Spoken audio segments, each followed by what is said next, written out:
Like Star on Earth.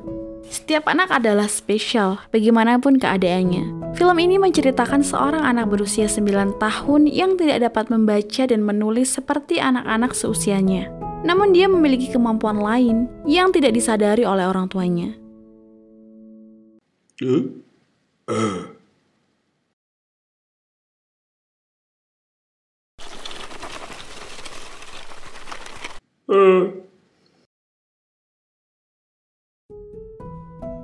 Scene diawali di selokan sebuah sekolah.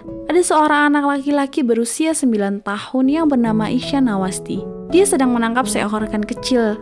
Tiba-tiba ada seorang laki-laki menarik bajunya dan meminta Ihsan untuk bergegas menuju bus karena sudah harus segera berangkat. Sang laki-laki juga mengeluhkan bahwa setiap hari busnya terlambat karena satu anak bernama Ihsan ini. Bus itu adalah bus yang disediakan oleh sekolah untuk menjemput dan mengantarkan anak-anak di sekolah tersebut setiap harinya. Sampai sudah Ihsan di gerbang kompleks rumahnya. Disambut oleh dua anjing yang begitu akrab dengan Ihsan, Shadu dan Johnny. Mereka bermain lempar tangkap dengan sebuah kertas yang Ihsan bawa dari sekolah. Hingga kertas itu robek. Kertas itu adalah hasil ujiannya yang harus ditandatangani orang tuanya dan dikembalikan lagi ke sekolah. Hingga ada suatu benda bercahaya yang menarik perhatiannya. Dia mengamati benda tersebut, kemudian mengeluarkan sebuah kantong dari sakunya dan menyimpannya. Pintu rumah dibuka oleh sang ibu, yaitu Maya. Selayaknya anak kecil lainnya, Ihsan masuk ke rumah dengan berlari. Maya sang ibu meneriakinya bahwa Ihsan harus menaruh tasnya di dalam kamar. Dengan cepat Ihsan berlari ke kamarnya, menaruh tasnya begitu saja. Kemudian berlari membawa botol minumnya ke arah dapur di mana di atas kulkas ada sebuah akuarium berisi ikan-ikan kecil hasil tangkapannya. Ihsan menambahkan seekor lagi ikan yang ia tangkap di selokan sekolahnya. Hingga ia melihat sesuatu yang menarik perhatiannya, sandwich yang terlihat enak. Ihsan langsung berlari mengambilnya. Saat itu juga ia dikagetkan oleh ibunya. Maya menyuruh anaknya untuk cuci tangan terlebih dahulu sebelum makan. Sembari mengomel dan terheran, apa saja yang dilakukan oleh anaknya di sekolah sehingga muka dan seragam sekolahnya tampak begitu kotor. Di dalam kamar, Ihsan sedang menyusun sebuah puzzle dan ibunya menghampiri, menanyakan hasil ujian yang harusnya dibagikan hari itu. Ihsan hanya terdiam, tidak menjawab.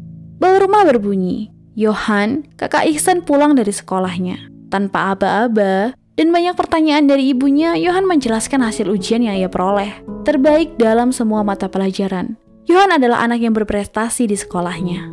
Johan yang satu sekolah dengan Ihsan adiknya menanyakan hasil ujian yang diperoleh Ihsan. Lagi-lagi Ihsan tidak menjawab. Ihsan mendengar suara Shadu dan Johnny, anjing yang begitu akrab dengannya. Langsung Ihsan lari menuju sumber suara itu. Ibunya memperingatkan pekerjaan rumah dan baju sekolahnya yang belum dilepas. Ihsan duduk di bawah pohon dengan Shadu dan Johnny. Di sana juga banyak anak-anak lain yang sedang bermain kriket. Bola mereka terlempar terlalu jauh. Ihsan dimintai tolong untuk ambilkan bola itu. Dengan cepat Ihsan berdiri, mengambil bola dan melemparkannya. Namun, lemparnya keluar dinding tembok di sana. Salah satu anak bernama Ranjit marah kepada Ihsan, mendorong tubuh Ihsan yang lebih kecil darinya, dan meminta Ihsan mengambil bola yang sudah ia lempar itu. Ihsan yang tak terima dirinya didorong, ia mencoba melawan balik Ranjit, hingga kepala dan tangannya terluka. Perkelahian itu berakhir dan Ihsan lari ke atap. Ia menangis sesampai di atap, hingga dia melihat layangan putus entah milik siapa yang terbang ke arahnya, dan mengambilnya. Hari sudah sore, Ihsan pulang ke rumah. Ia melihat pintu rumahnya sedikit terbuka dan melihat ayahnya di sana, Nandikishore Awasthi. Ternyata ibunya Ranjit datang ke rumah. Ranjit melaporkan perkelahian itu. Di depan semua orang, Nandikishore menampar Ihsan. Johan mencoba membelanya, namun ayahnya meminta Johan untuk diam. Setelah Ranjit dan ibunya pulang, kemarahan Nandikishore masih berlanjut karena banyaknya keluhan mengenai kenakalan Ihsan dari sekolah, bahkan dari tetangga. Ayahnya juga mengancam Ihsan akan memasukkannya ke asrama jika ada keluhan lagi. Maya yang melihat kemarahan suaminya masih berlanjut, mendekati Ihsan, melihat luka di kepala dan tangannya, dan menyuruh Ihsan untuk segera mandi. Nandikishore menganggap bahwa Maya terlalu memanjakannya. Malam itu setelah Ihsan mandi, Maya mengobati luka-luka Ihsan. Di sana juga ada Nandikishore yang terlihat sedang memasukkan baju-baju ke dalam koper. Ihsan yang melihat ayahnya sedang berkemas, menganggap bahwa ayahnya akan pergi karena dirinya. Ihsan meminta maaf dan meminta ayahnya jangan pergi meninggalkannya. Hingga Maya menjelaskan bahwa ayahnya akan pergi untuk pekerjaan, bukan karena dirinya. Keesokan harinya diceritakan suasana pagi yang begitu sibuk. Nandikishore dan Johan adalah orang yang rajin. Bangun pagi hari sekali, sarapan, dan kemudian berangkat beraktivitas. Sedangkan Ihsan, dia berbeda dengan ayah dan kakaknya. Pagi itu Maya terburu-buru menggandeng tangan Ihsan menuju bus sekolah. Lagi-lagi, Ihsan membuat bus sekolah menunggu dan terlambat. Dan dengan sengaja Ihsan menginjak genangan air sebelum masuk bus. Sepatu sekolahnya jadi tidak bersih lagi. Gerbang sekolah dibuka. Sebelum anak-anak masuk ke kelas, seluruh siswa dikumpulkan di halaman sekolah. Ada pemeriksaan kerapian dan kebersihan. Ihsan bergabung dengan anak-anak yang melanggar peraturan pagi itu, karena sepatunya kotor. Di dalam kelas, Ihsan melamun melihat ke arah keluar jendela dari dalam kelasnya. Guru sedang memberikan perintah, dan menyadari bahwa Ihsan tidak memperhatikannya. Akhirnya Ihsan pun diminta membaca kalimat pertama dan menyebutkan semua kata sifat dalam kalimat itu. Ihsan tidak membaca kalimat itu, dan hanya berkata bahwa huruf-hurufnya menari. Semua siswa tertawa dalam ruangan itu. Guru itu marah dan menyuruh Ihsan untuk keluar kelas. Di luar kelas, ada siswa-siswa senior melewati kelas Ihsan. Mereka sudah tidak heran jika Ihsan dihukum berdiri di depan kelas. Sudah sering terjadi hal seperti ini.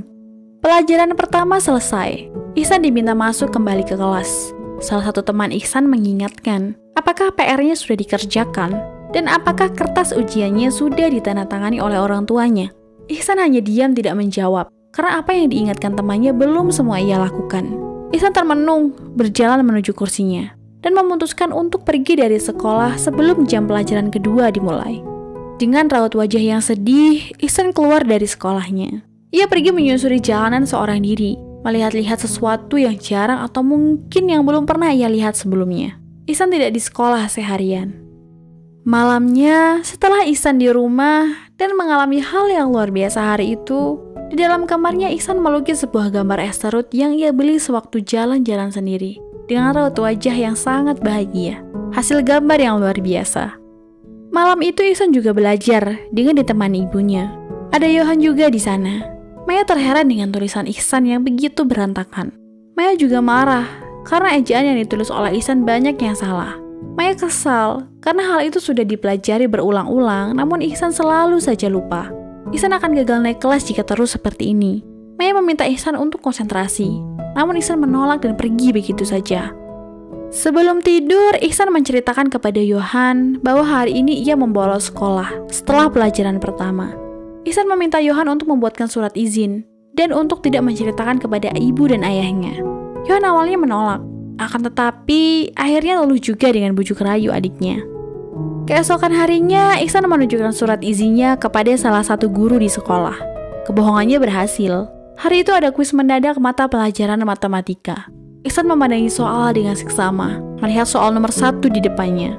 Yang terlintas dalam pikiran Ihsan saat itu adalah planet dengan misi memindahkan planet nomor 3 ke nomor 9. Dari hasil imajinasinya, Ihsan menuliskan jawabannya 3 dari soal 3 kali 9. Scene berganti di mana itu adalah hari Minggu. Ayah Ihsan sudah pulang dari pekerjaannya di luar kota.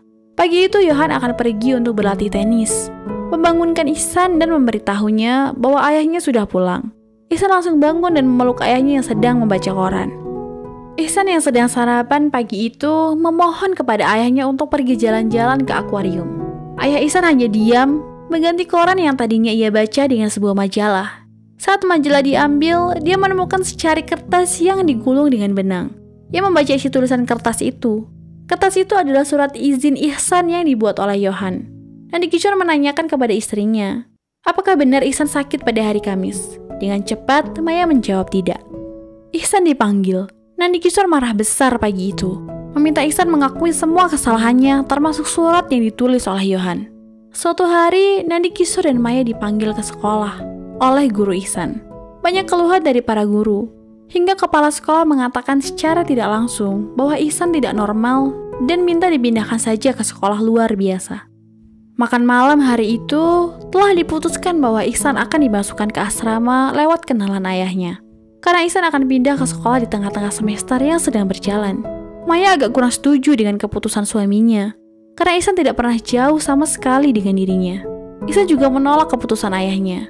Dia tidak mau pergi, namun Nandi Kishore tetap bersikeras dengan alasan bahwa Ihsan harus belajar, dan karena tahun depan dia akan dikeluarkan dari sekolah lamanya. Dan Ihsan akan berangkat setelah Diwali, pesta kembang api di India. Ihsan memohon sembari menangis bahwa dirinya tidak mau pergi ke asrama. Maya mencoba menenangkannya. Hingga hari Diwali pun tiba. Ihsan bermimpi dia terpisah dari ibunya saat akan menaiki sebuah kereta. Ia terbangun dan menangis. Maya menghampirinya. Ia tidak mau pergi ke asrama. Dia berusaha meyakinkan Maya bahwa dia bisa mengingat semua setiap huruf yang sudah diajarkan. Kembang api malam itu mulai dinyalakan. Ihsan hanya diam. Dia tidak ikut dengan teman-teman sebayanya bermain kembang api. Ihsan dan keluarganya tiba di asrama sekolah baru Ihsan. Kepala asrama menunjukkan letak kamar Ihsan. Dia mengatakan bahwa di sini kuda yang paling liar pun bisa dijinakkan. Ihsan terlihat sedih saat itu. Ayah, ibu, dan kakaknya akan segera pulang ke rumah. Pintu mobil ditutup, siap untuk pergi. Ihsan menatap mobil itu yang berjalan semakin jauh, sembari menangis. Ihsan yang masih menatap mobil itu pergi, dipanggil oleh kepala asrama untuk segera masuk dan bersiap makan malam. Di kamar asrama, Ihsan termenung, diam, hingga lamunannya dikagetkan oleh kepala asrama untuk segera mengganti bajunya dan pergi untuk makan malam. Pukul 9 lampu kamar dimatikan. Anak-anak harus segera tidur. Di saat semua anak-anak tidur, Ihsan di kamar mandi, menangis seorang diri. Di sisi lain, Maya dan Yohan juga menangis di perjalanan pulang. Maya melihat flipbook yang dibuat oleh Ihsan sesampainya di rumah. Flipbook yang menceritakan bahwa dirinya menjauh dari kedua orang tuanya dan kakaknya, sembari menangis. Keesokan harinya Ihsan sudah harus masuk sekolah seperti biasa. Hari pertama di sekolah, pagi itu Ihsan mengenakan seragam sangat berantakan, hingga dibantu oleh seorang penjaga asrama. Pelajaran pertama yang ia ikuti adalah sastra. Gurunya bernama Mr. Tiwari. Di hari pertama itu, ia mendapatkan teman bernama Rajan Damodran.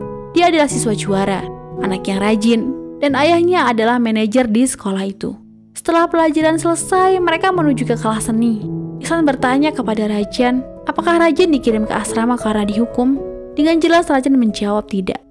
Di kelas berikutnya, Ihsan memandangi sebuah burung di mana sang induk sedang memberi makan anaknya. Lamunannya terhenti karena Mr. Holker, sang guru, sadar bahwa Ihsan tidak memperhatikannya. Ia dilempar dengan kapur tulis. Ihsan pun akhirnya mendapat hukuman pukulan di tangannya dengan penggaris. Terlihat Ihsan berusaha tegar dan mengusap air matanya. Ihsan terlihat tertekan di sana. Ihsan dianggap idiot dan anak yang malas. Hingga tiba hari jenguk. Ayah, ibu, dan kakaknya menjenguknya. Namun Ihsan hanya menangis di dalam kamar dan tak mau menemui mereka. Ayah, ibu, dan kakaknya berusaha membujuk Ihsan agar mau membuka pintunya. Ihsan kemudian membuka pintu kamar dan berlari dengan kencang. Ayah, ibu, dan kakaknya mengejarnya. Ihsan berlari dengan kencang sembari menangis dan terlihat raut mukanya yang kecewa. Ihsan berhenti berlari akhirnya. Ihsan duduk dengan Yohan, sementara ayah dan ibunya meminta izin kepada kepala asrama bahwa Ihsan akan bermalam di luar bersama mereka malam itu. Terlihat tatapan Ihsan kosong. Mereka tidur di sebuah hotel. Yohan memberikan hadiah cat warna lengkap karena ia tahu bahwa adiknya suka menggambar. Namun cat warna itu hanya ia terima dan menaruhnya tanpa ekspresi. Keesokan harinya Ihsan dikembalikan ke asrama. Sudah tidak ada ekspresi di raut wajahnya. Tatapannya kosong. Bahkan kesedihan di raut wajahnya juga sudah tiada. Hadiah cat warna dari sang kakak ia simpan dalam lemari. Kegemaran menggambarnya pun sudah hilang sekarang. Suatu hari, Ihsan dengan tatapan kosongnya berdiri di lantai atas sekolah. Rajan yang melihat itu langsung berteriak memanggil Ihsan dan memintanya untuk segera turun, hingga Rajan terjatuh. Ihsan segera turun dan membantu Rajan. Rajan menanyainya apa yang sedang Ihsan lakukan di atas sana. Rajan mengajak Ihsan untuk segera bergegas menuju kelas seni. Mencoba menghibur Ihsan bahwa Pak Holker, guru seni yang sering memukul tangannya itu telah pindah ke New Zealand. Dan ada guru baru pengganti untuk sementara waktu.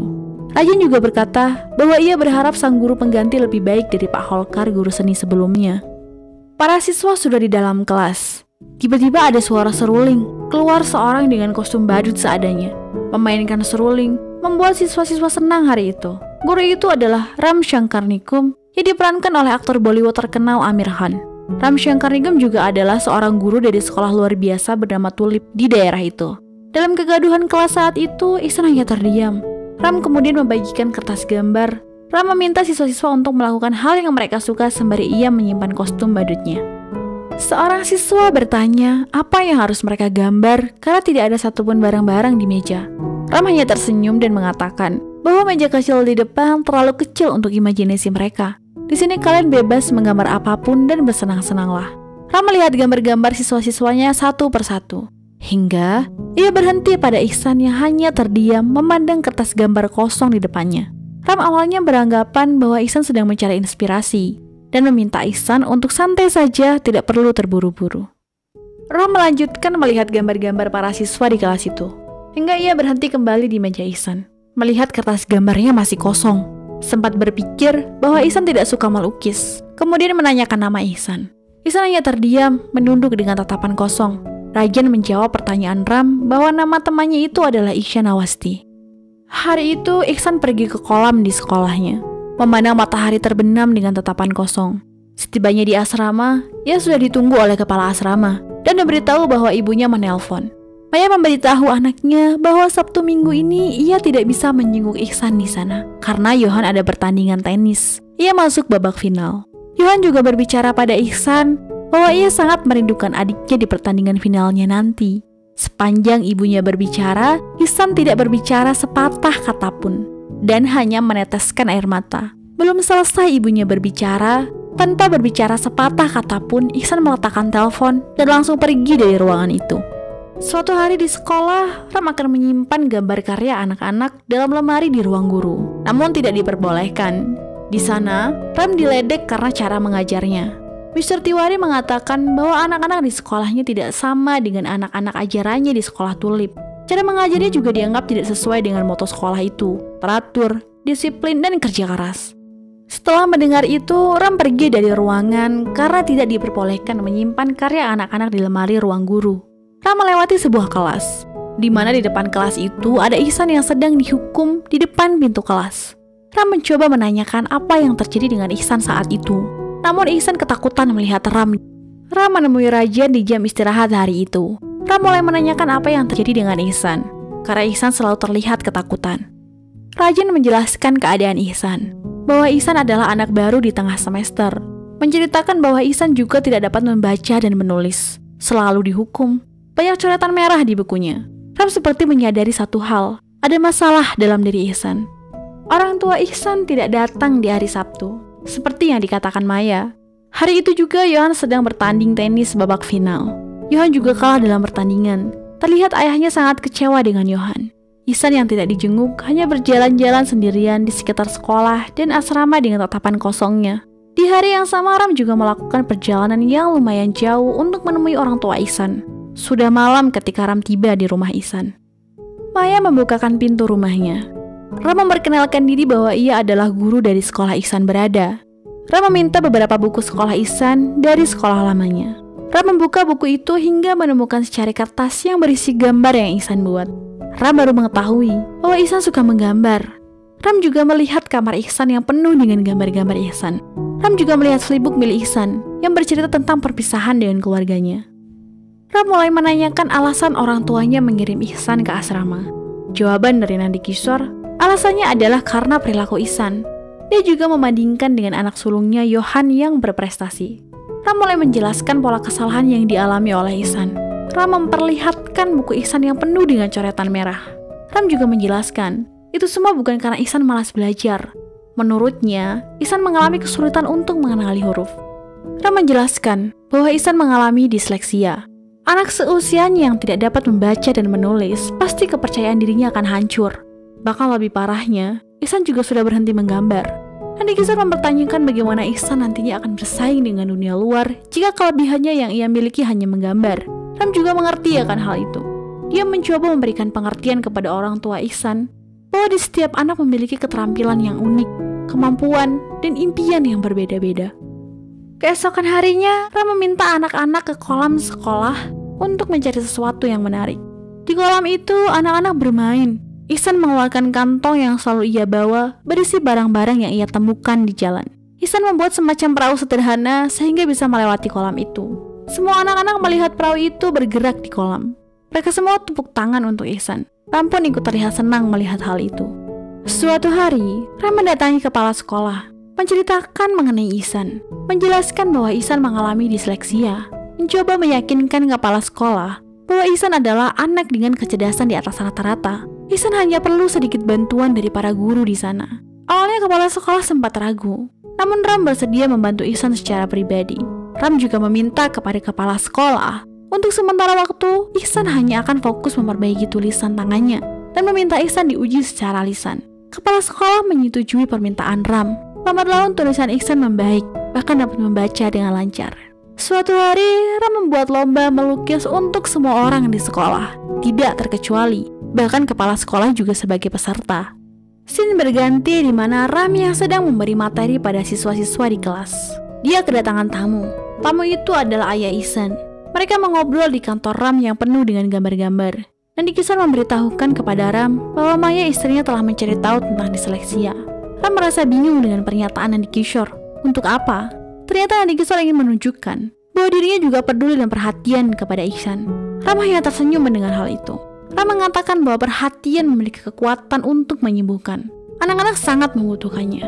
Saat ia keluar sekolah, ia melihat anaknya Ihsan sedang membaca sebuah pengumuman yang dibuat oleh Ram. Nandi Kishore yang melihat anaknya hanya bisa menangis dan kemudian pergi. Hari perlombaan melukis pun tiba. Pagi-pagi sekali, Ihsan sudah bangun, bersiap-siap. Sekarang ia bisa bersiap-siap sendiri, berbeda saat pertama kali masuk ke asrama. Pagi itu Ihsan pergi ke kolam sekolah, melihat dengan seksama kolam itu di pagi-pagi buta. Lomba melukis akan segera dilaksanakan. Ihsan belum juga datang saat itu. Ram menanyakan kepada Rajan, namun Rajan juga tidak tahu Ihsan di mana. Perlombaan sudah akan dimulai. Ram pun mulai gelisah. Akhirnya Ihsan pun datang. Ram yang menyadari kedatangan Ihsan langsung bergegas memberikan selembar kertas gambar berukuran besar. Setelah mendapat kertas, Ihsan mencari tempat ternyamannya untuk melukis. Mulai mengeluarkan cat warna hadiah dari kakaknya Yohan. Ihsan mulai menggambar dengan serius. Ram pun mulai melukis setelah kedatangan Ihsan. Semua siswa-siswa, para guru-guru, bahkan kepala sekolah bersenang-senang hari itu. Akhirnya, Ihsan selesai melukis. Hasil lukisannya langsung ia berikan kepada Ram. Ram seperti sudah tidak heran bahwa lukisan Ihsan hasilnya pasti akan bagus. Dan Ihsan yang penasaran dengan lukisan gurunya itu, Ihsan pun langsung melihat lukisannya. Ihsan tidak bisa menahan air mata melihat gambar di depannya. Gambar dirinya yang sedang tersenyum dengan senang. Lomba melukis sudah selesai. Saatnya tiba pengumuman pemenang. Kepala sekolah menyampaikan pengumuman yang tak kalah penting. Gambar dari pemenang lomba akan dijadikan sampul depan buku tahunan sekolah. Dalam lomba kali ini, pemenangnya adalah seorang siswa. Bahkan Ram pun telah dikalahkan. Siswa itu adalah Ihsan Nandi Kishore Awasthi. Mendengar nama itu disebutkan, semua siswa bertepuk tangan. Para guru seakan tidak percaya. Pemenangnya adalah Ihsan yang mereka tahu selama ini. Setelah penghargaan di tangannya, Ihsan berlari memeluk Ram dan menangis. Libur semester telah tiba. Orang tua wali murid datang ke sekolah menemui guru untuk mengetahui progres anak-anaknya selama di sekolah. Nandi Kishore dan Maya menemui kepala sekolah. Dengan bangga, kepala sekolah menunjukkan buku tahunan sekolahnya dengan lukisan Ihsan di sampul depan dan lukisan Ram di sampul belakang. Nandi Kishore dan Maya melanjutkan menemui guru-guru Ihsan. Mereka menjelaskan kemajuan pesat yang dialami oleh Ihsan, tidak hanya di mata pelajaran seni, tapi juga mata pelajaran lainnya. Nandi Kishore dan Maya seakan tidak percaya mendengar hal itu. Ada raut muka bahagia di wajah mereka. Nandi Kishore berterima kasih dengan guru. Mr. Sen pun menjawab, berterima kasihlah kepada Ram. Di halaman sekolah, Yohan dan Ihsan sedang bermain bola. Ada Ram, Nandi Kishore, dan Maya juga di sana. Nandi Kishore mulai menangis, berterima kasih kepada Ram. Tiba saatnya Yohan dan Ihsan harus pulang ke rumah. Untuk terakhir kalinya sebelum kepulangannya, Ihsan memeluk Ram dan film pun selesai.